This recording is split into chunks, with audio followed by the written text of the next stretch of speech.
Hi parents, the final of our 3 hours in the demonstrating respect for children and young people in Sleepy Hollow is firstly we had respect in day 1, response in day 2, and the last key to respectful care is relationships. So a respectful and responsive staff member forms a positive connection with each child in the setting. First, learning is more about building a structure than thinking about adding knowledge. That comes from Butterfield, Martin and Prairie in 2004. They said that. So I'll repeat that. First, learning is more about building a structure than adding knowledge. So that's the key and the importance of settling in. Parents will know that we don't have an enforced settling in time or period. We will ask each parent to give us signs that they know that their children have settled in. So for us, that key time is spent on building a relationship with new parents in our settings and with the children, most importantly. And we learn first about that structure, that core, that building the structure, that building. Everything will come first before we start to look at the learning environment. So a positive relationship leads to healthy social and emotional development and encourages children to feel and be competent and capable. Both of these characteristics help children learn to explore, discover and succeed. So some of the other ways in which we sort of continue to form relationships way beyond settling in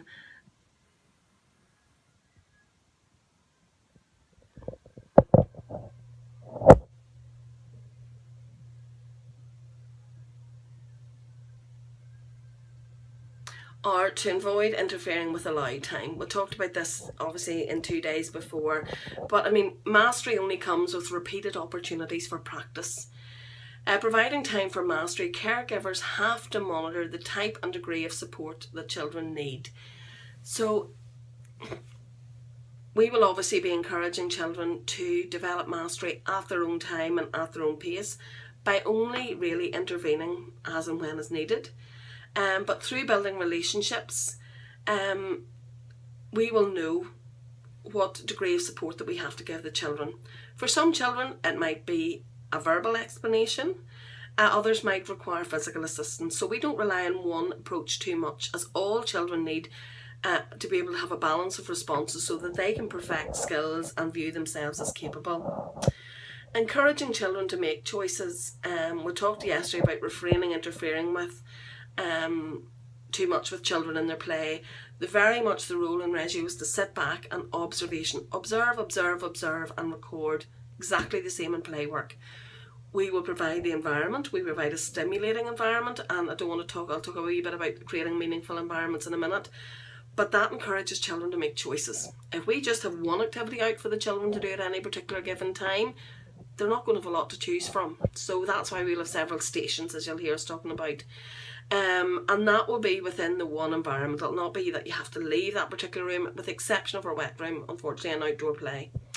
But you won't necessarily have to leave the room in order to be able to engage in these choices. So children, and especially toddlers, need to be provided choice to help them feel in control of the environment. That has been reiterated by Marion in 2003. Additionally, when you accept that a toddler has generated independently, you accept the decision, should I say, that a toddler has generated independently, you're sending that young child a message that he or she has worthy ideas. We also demonstrate respect and build relationships by valuing children's individual ways of doing something. Not all children are going to be vivacious and outgoing, for example. Some children like to observe at a distance before joining in.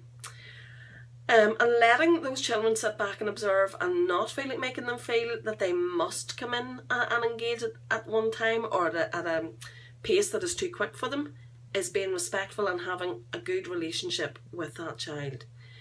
By letting them observe and join in the play when they're ready shows that you respect their style of initiating interactions. Children, like adults, have routines and unique ways of doing things. No two members of our staff will do things exactly the same way. Everybody is unique.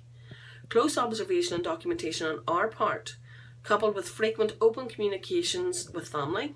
So that would be verbal communication, nursery pal communication, which allows us much more real-time communication with parents, and that key time of settling children in helps us understand each child's individual characteristics and how to respectfully respond to those characteristics. We had a little boy, one of our after schools units. It's a lovely facility. It's kind of two-tier. It's like a split level house, if you know what I mean, but we go in at the top tier and there's quite a drop to the playground underneath, and there's a beautiful one end to the other of the building is just all windows, and the children were all engaged doing art and craft one particular day in summer scheme, and there was this one little boy, and he was sitting by the window looking out, and to me when I came in he looked a little bit forlorn, and I went to the staff member and I said, what's wrong with that child? He's not engaging, he's not interacting. To me as an outsider, I almost would have thought that child had been put out or put away from the table the way that child was sitting. And the staff said to me he didn't want to join in, he wanted to look outside. His older brother was doing a football camp at school, and he could see the other children engaging at the distance, and my heart felt again. I thought, oh, that little child wants to join in, you know, and probably is feeling very, very left out. But I pulled my chair up and sat down beside the child, and that child was just happy observing. So my initial reaction coming in, goshing, you know, this child, why is this child not engaged? Why is this child, you know, not involved? Or to me, looked unhappy. But when I actually had a conversation with that little boy, he just wanted to chill out for a while. He wanted to sit back and just look to do what the others were doing. And when I had engaged and said, you know, do you wish you'd gone to football? No. You know, this little boy went on a different day and was quite happy that today wasn't his day, but he was really enjoying watching what they were doing, just observing. So I couldn't have been further from my first reaction when I went in. That little child was individual, he was unique, and our staff did a sterling job by just letting that little boy do what he wanted in that moment in time. He didn't have to join in because he was preferring what he was doing at that moment in time. So they were responding respectfully to that child's wishes. Creating meaningful environments. We show children are worthy as individuals and deserving of high regard when we create an environment and experience that is meaningful. We talk about a lot in Sleepy Hollow, our staff will all know, I talk about this incessantly, about invitations to play. The environment is really important to us. It shouldn't be a sterile, adult-led environment with just things that are done by adults for adults. It isn't an art gallery. It isn't a pristine area where children can't play and have fun. It's not a concrete jungle. It's vivacious, there's colours, children are there to have fun, but it's calming and it's neutral, and children feel safe. If there's paint on the floor, it's mopped up. It's, you know, it's their environment. It's very, very important to me that we have invitations to play for children. And for me, when I talk about invitations, it's having rooms set up at all times so that the children know exactly what's going on. There should be no doubt if we're doing a particular theme, dinosaurs, that particularly is maybe our theme that month, that there will be dinosaurs incorporated in the small play areas. You'll see that we've got platforms now in a lot of our preschool rooms. It might be tabletops for school age children, but those environments will be laid out for children, and as children have maybe had lunch, we will be recreating the environment again, because the environment that we created when children came in at 7:30 in the morning will not look at that like that at 8:30 because the children will be playing in it. But as we move on and as our routine goes on, it's creating that environment to come back to, that invitation to play, as I always talk about, and that is really, really important. That is meaningful for the children, and it's there, and the children know what the options are, and that it's set up in such a way that children want to play with those activities. So it's having pride in what they're doing, and quite often you'll see our children themselves being very careful and attentive about how they set things up again. And we will get into the routine of, as we move on to one activity, or maybe tidying up for lunchtime, we'll tidy up and regroup at that activity if the children want to come back to it. But we place great emphasis on leaving things back so that that invitation to play is always there. And that deepens the understanding, for children. And they talk about in Regio, they talk about projects. So that is something that Brona's going to be working on in the new year, particularly with our P7 children. We're going to work each of our P7 groups now that the exams and the pressure's out of the way. In the new year, we're going to have each of our after schools units, the P7s, we're going to have projects that'll go on, that'll last slightly longer than the month than we normally kind of do monthly planning.